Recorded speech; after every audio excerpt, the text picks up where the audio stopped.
Hello, welcome back to another episode of It Starts With You podcast. I cannot believe we are here, and by here I mean recording an episode talking about the end of 2023 and planning for 2024. If you are like me, you blinked and the year was gone. So I really wanted to use this episode to share with you a little bit of my process on what I'm doing at the end of the year here to reflect on 2023, kind of a year in review, a look back, and then what I do to plan for 2024. And I'm sharing this because, first of all, it's a great opportunity for you to look and see how does somebody else do this, for you to get an insight into me too, and just like open and honest and authentic and real. Like I always try and show up here for you in this space to share with you what were the fails, quote unquote, big fails from 2023, what were the wins and the lessons, and also where I'm headed next year, what my priorities are, and cannot wait to take you along on that journey. And then also my intention is that in me sharing this, that you also find the pieces that are going to work for you. I think it is so important to take the time to review your year and set yourself up for success. Now, I think regardless of where you're at and what your goals are, and if you're somebody who likes to do it at the end of December and start January with that, if you're somebody who wants to like just relax in December and you want to do reflection in January, that's totally fine. I like to do it as we get towards the slow down season in end of December so that I can start January really clear. And also, if you're somebody wherever you're at in your career, in your business growth, whatever is aligned for you, that you can take pieces of this that's going to help to set you up for success. I think it's really important because so many people just try and jump into the next thing, into the new year, these goals, what they don't want to do anymore, or all these things they want to do, and we don't take the time to sit and actually reflect on what didn't go well, what didn't work, what did go well, like what intentionally looking for those opportunities, and also then what do you want to bring into 2024 and what do you want to leave behind. So I'm super excited for this, and this is actually really timely because just yesterday, so when I'm recording this, when I'm recording this episode just yesterday, my team member Katie and I, who I'm so grateful to have her on my team, we sat down for a planning day where we took a whole day in my office here. And we did pretty much what I'm going to share with you, but we did it in a whole day. I'm going to share it with you in a quick nutshell, quick hit tips here. But we really reflected on what went well in 2023 and planned our 2024 goals. And I am so incredibly excited to share these with you and what you can take with you. Okay, so let's start with 2023 year in review. When I think of 2023, I think of the words that come to mind for me and how I was showing up was hustle, totally transparently burnout. I kind of jokingly say, but also with sincerity say, I feel like I had little mini burnouts throughout the whole year. It was a really big growth year for me in my business, especially the last 6-7 months of the year. We had a lot of opportunities and so grateful for those. And also when you're constantly running on like those full cylinders, it's really hard to fully take care of yourself. So we'll talk about that. When I think of the year though, I think of hustle, I think of those little mini burnouts, I think of expansion. I think of, for me, it was really about trying new things and it was stepping into this next level. Sometimes doing it well and sometimes not doing it well, right? So for me, my word of the year, I love picking a word of the year. I think, and when you pick a word of the year, if this feels like something, I would challenge you to try this. When you pick a word of the year, it should be a word, you don't just pick it and then at the end of the year, you're like, oh yeah, I had this word. For me, when you pick a word of the year, it's intentionally embodying that word each and every day. So how I keep that top of mind is a lot of the times, every single morning when I do my journaling, I will write my word on the top. When I think about, as I'm planning out my goals, I go, is it aligned to the word that I'm picking for this year? The word skyrocket was my word in 2022, and my word was simplify in 2023. Well, those two words have a very different intention, and those two words also have very different goals aligned to them, right? So the word that you're picking, you should then make sure that the goals and the vision that you're setting up for yourself for that year is aligned to that word that you're picking and the energy that you want to bring.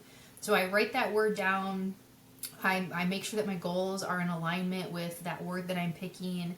I check in on myself, kind of quarterly and see how am I doing in alignment. So that's how I use the word of the year. When I pick it, I truly try and embody that word throughout the year. So my last couple years, let's see, 2021, my word of the year was embrace. And for me, that looked like really trying to embrace the process of, being a year into running a business, embrace all the ups and downs. 2022, the word was skyrocket, which was, I saw this immense growth opportunity for me in my business. And so I was like, how can I take this and really grow? And then that also led to, I feel like we tried a little too many things, which led to my word in 2023, which was simplify. And when I thought simplify, for me, it was simplify. I did a whole episode on this. You can check out that episode around simplify. But it was simplifying all these different areas of my life. It was simplifying our house. It was simplifying my business. It was simplifying my processes, simplifying offerings, simplifying my life overall. And admittedly, I didn't really start embodying the word simplify until just the last couple months, because especially when you're running a business like mine and you're a multi-passionate entrepreneur, you've got your multiple different kind of things in the fire at the same time.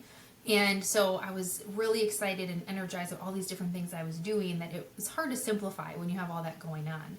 And so while I wrote that word and I thought of it, it was top of mind throughout the year, I didn't really intentionally put the work into simplifying until the last couple of months. And that is what it is. And now that I have been, it has been feeling so great. So, right, some ways that I've done that is we actually brought someone into our house to help us organize and declutter our house, which has been feeling amazing. I've also been handing more things off and delegating. So even though I had done that, in the corporate space, when I started to get into those leadership roles and you start to kind of build a team and start to delegate things or learn how to do that, it was so much harder when I started my business. And now I started bringing in team members to delegate, because it's all me. It was me, my stuff, my content, my clients. I knew it. How could I hand off what's in my head, right? So that was definitely a transition. But now that we've gotten into the flow of that, it's definitely been something I've been working on a lot more, and being able to hand off those things. And so, simplifying processes, getting new systems, simplifying offerings. So really started to embody that. When I think of some fails, and I don't like to say fails, I genuinely say that with a good intention and a good energy, because I really don't think we fail. Like, I really genuinely do believe that they are lessons and opportunities. And without those quote unquote failures, the times that things didn't go the way you want, we would not get where we want to go. We would not be strong enough. We wouldn't have the experience. We wouldn't have the knowledge. We wouldn't have the resilience. We know resilience is a huge thing I talk about when life knocks you down, like build you back up. So when I say failures, I say it in like a lighthearted sense, to say that I really don't see them as failures, but we're going to do fails, wins, and lessons because it's just easier, right?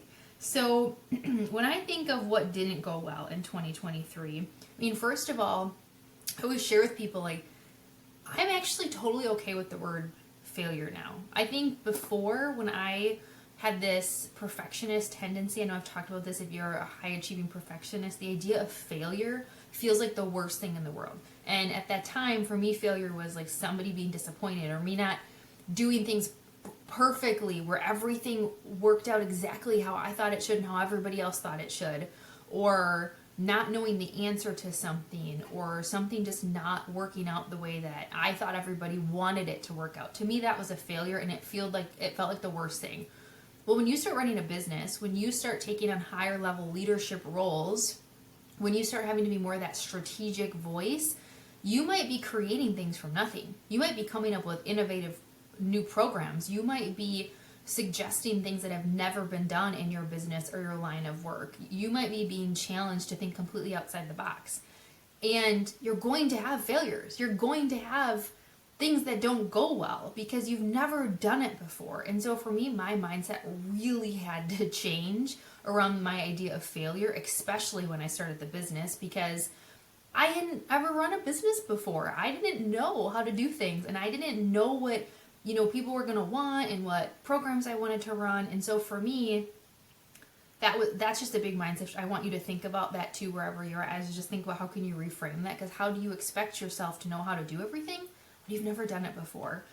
And so I think of, all the little failures that I had throughout the year would be things like launches that didn't go well. I tried to launch certain programs that just didn't take off. I didn't get the enrollment that I wanted. And for me, I take those as then lessons to go, what can I do differently in my process? So I would change things during the year, and then I'm definitely changing for next year, where it's like, did I get in front of enough people? Did I communicate it right? Did people understand the value of it?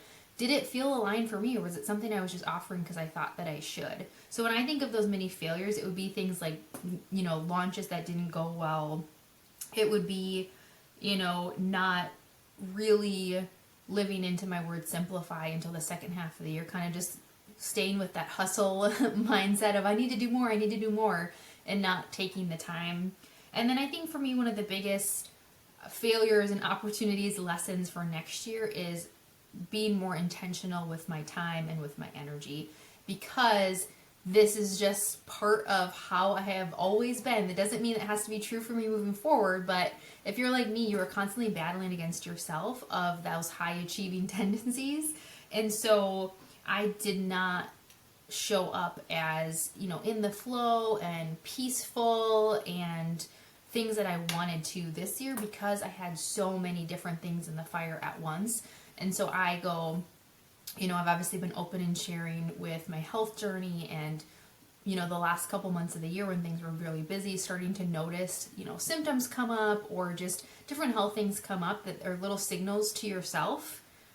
You get little aches and pains, you get fatigue, you get whatever it might be. For me, I know what those are because I do have these health issues that arise. It's like, ooh, that's a signal that your body's telling you something needs to shift. And so that is a big lesson and opportunity for me to go, how can I make sure that I'm taking care of myself? And I want you to think about, in 2023, how were you taking care of yourself? And if you weren't, how can you do a better job of that in 2024? Because you are the thing that matters the most. Your health is the thing that matters the most. More than anything else. More than anything else. More than your kids.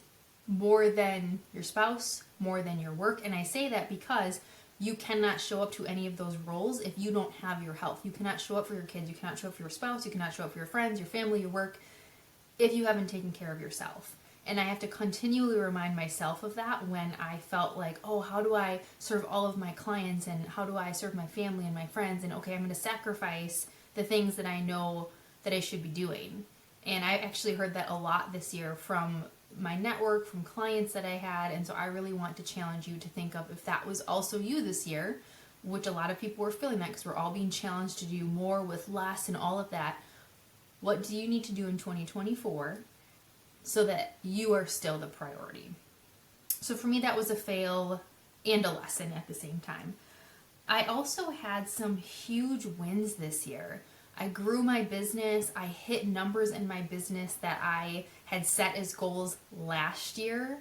And to be able to celebrate that I hit those goals, I had huge wins. I had amazing clients that I got to work with. I ran successful rounds of my Speaker Academy, which is my program for helping people to grow their business using speaking and become better speakers in their businesses particularly. So I ran multiple rounds of that were really successful. I had amazing executive clients and partnerships and things with corporate companies hiring me for speaking, for leadership development, for coaching clients.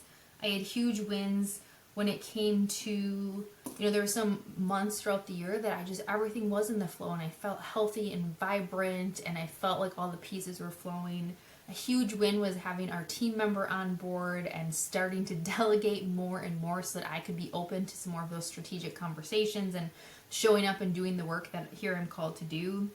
A huge win was this podcast. So thank you so much for listening. It has been so much fun. I'm so excited to continue this into next year. And yeah, I would say, and then, another win I always like to reflect on what are those like personal and professional wins. And we had so much fun as a family this year. We took some great trips. I had amazing trips this year. So grateful for the trips I got to take. We had a lot of fun, family things. So when you're thinking of your year in review, I challenge you to think of it as like you are a whole person. So for me, they're really integrated, but if you want to think of them as like what were my wins in my family or my friends or my personal life, and what were my wins in my professional life, and I really challenge you to do it from the lens of curiosity and growth and opportunity versus from the place of shame and guilt and regret. Doing it from the place of curiosity and growth and opportunity, not from the place of shame and guilt and regret. Those do hold very different energies. And the thing is that we can't go back. We can't change the past. What we can do is we can use it as an opportunity to look into next year. So then what I'm doing to plan for 2024, and hopefully you take the time, because here's the thing, if you don't plan for it, then if you don't set the vision of what you want the year to look like and actually create the plan, then you're going to get 6 months, 9 months to the end of the year, and you're going to go, I didn't achieve what I wanted, what I had in my head, because you didn't create the plan. So for me, it's setting the vision of what do I want this year to look like. And I do vision setting. I have a whole podcast episode on vision setting with a free download and resource. So be sure to check that out. We can also attach it in this episode as well, so that you have this going into next year. But setting your vision of what do you want 2024 to look like. And when I set the vision, I set tangible things. Like what are the goals and the things I want to achieve? And then it's also how do I want to feel? So some questions that I have in the prompt for you. And again, you can pause this and get the download so you have the resource as well as you're getting ready for the new year. But it's what do you want 2024 to look like? Who do you want to be? How do you want to be showing up? How much money do you want to be making? What role or position or work do you want to be doing? Who do you want to be surrounded with? How much fun are you having? What are you trying? So it's really these questions where you've got tangible things, like maybe it's I want to make this much, or I want to get this position, or I want to get this certification. But then it's also the energy and the intention through which you want to be doing that. So I want to be in the flow, and I want to be having fun, and I want to be showing up confident, right? So you've got the both things. So it's creating the vision. That's one of the first things that I do is I create the vision. I started doing that work of really painting the picture of what do I want 2024 to look like.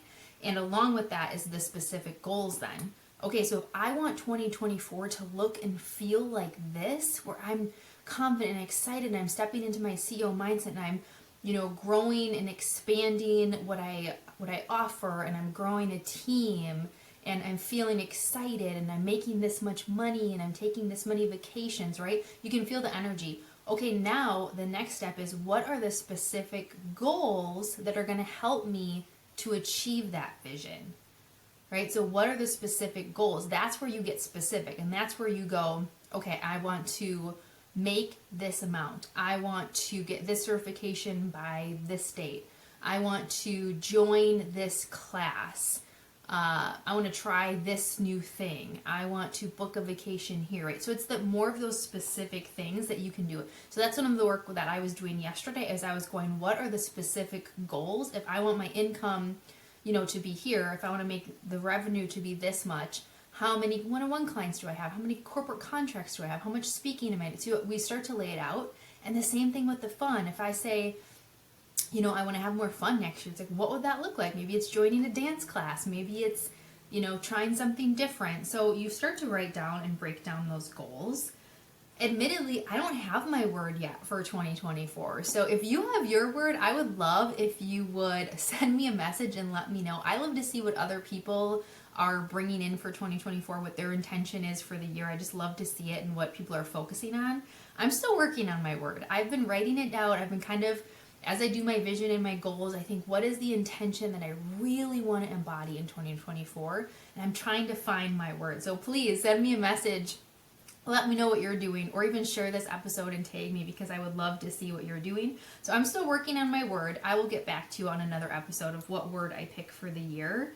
But that's definitely a big part of my process. So we've got reflecting on 2023. What do I want to bring with me into 2024? And what do I want to leave behind? Maybe that's judgment. Maybe for you want to leave behind doubt. Maybe you want to leave behind fear. Maybe you want to leave behind guilt. Like, what is it that you don't want to bring with you into 2024? Because it's not going to help you get to the goals you have, but it's also not going to help you be the person you want to be in 2024. So I've got my vision. I'm doing my goals. I'm going to be picking out my word. And part of that vision is that intention. Like, how do I want to be showing up? And then for the fun part, I actually did have someone ask me this too, what I use. So if you're watching the video here, I actually have I'm holding it up for you, for those of you who are listening in, my planner. So I have been using it's called the Day Designer. It's pretty big, so that's the only thing, is I'm obsessed with this. I use it every day. I bring it with me. I often travel with it, but it is kind of big. So if that's kind of a pain, but I still love it. So it's called the Day Designer. I get mine from Target, but you can order them online because then you have more color options too. So the Day Designer, and this is the strategic planner and daily agenda. So when I start planning out my year, I always use this. So I already bought mine for 2024. I made sure I got it. And what's really cool about this is not a partnership. I get nothing from this, but I just know people have asked me, what do I use? What's really cool about this planner is it actually has spots in the beginning where you do what I just said that I usually do. So it's like, start with the big picture. You get to write out your big picture. You get to set specific goals and categories like personal goals, financial goals, work, career goals. So it actually helps you do a lot of this process. Then you can design your days, like what do you want your days to look like? And then what I just love is it's got, a full big calendar for each month, and then each specific day that it has in between. One of the things I love the most is it has the day. It has the day, and then it has like your top 3 things for the day, and then it has your to-do list, and then notes, and on the bottom it has gratitude. So this is what I use when I am planning. So like on a Word document, I'll sit down and I'll start the process where I'll do my vision and I'll set my goals, and then I will move it into my Day Designer, so it's a little more organized. That, along with the Start Today journal, which I'll be honest, I don't know if they even sell anymore. I've been using it for years. I've talked about how I do my gratitude in the morning in my visioning, and I use that notebook. So it was from Rachel Hollis with the Start Today. They might be bringing it back. I have a couple stockpiled and I love it. So those are the 2 things that I use every single day, especially for my goal planning. And what I do in that notebook is you get clear on the visions that you have, and you write those down, and you break it down into 10. So every day I write down 5 things I'm grateful for and 10 dreams as if they've already happened. Those are the 2 tools that I use the most. I like to keep it old school and write, and you might be someone who has a recommendation on like a digital version of this, and if you do, send me a message, because I'd love to be able to share that with people as well. But I like to write. I like to handwrite, good old-fashioned handwriting, and I have fun with that. So those are the tools that I use for planning. And let's see here. I think those were some of the big things I wanted to hit on for you. Is first I'll just give you an insight. So when I think of 2024 personally to share with you, as my community, I hope you come along with me on the journey and stay tuned. We're going to continue showing up on this podcast for you. We're going to continue having these quick hits. Today's was a little bit longer so that I could share this process with you, but we're going to have these quick hit episodes where we share with you, my insights, what's going on for me, tips, tricks, stories, all the things. We're going to continue having amazing guests on that are all helping you step into your next level of your potential. And make sure you check out the episodes that maybe you might have missed throughout this year. And my big priorities for next year is continue to expand. I'm stepping more into that CEO level mindset and role in my business, delegating more, bringing on team members to support us. Next year, we're really looking to do even more speaking and even more corporate work and leadership developments.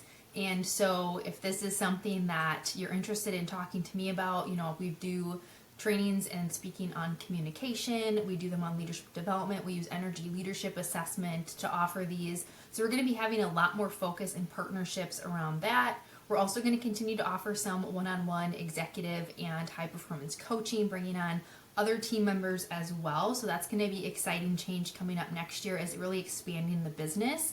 into other support, so stay tuned and more to come. And we're going to continue expanding and growing into our Speaker Academy and all of the great results that we've gotten in helping people to build their businesses using speaking.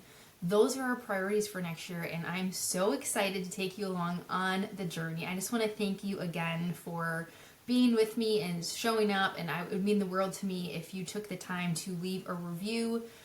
I didn't know this about podcasts when I listened to other people's, but in order to actually get them in front of other people, in order for us to get more and bigger guests on the episodes and for this to get out to more people, those ratings and reviews mean so much. And I have now learned that of being a podcast host, that now I'm like, ooh, I need to go do that for more people, because I didn't even realize.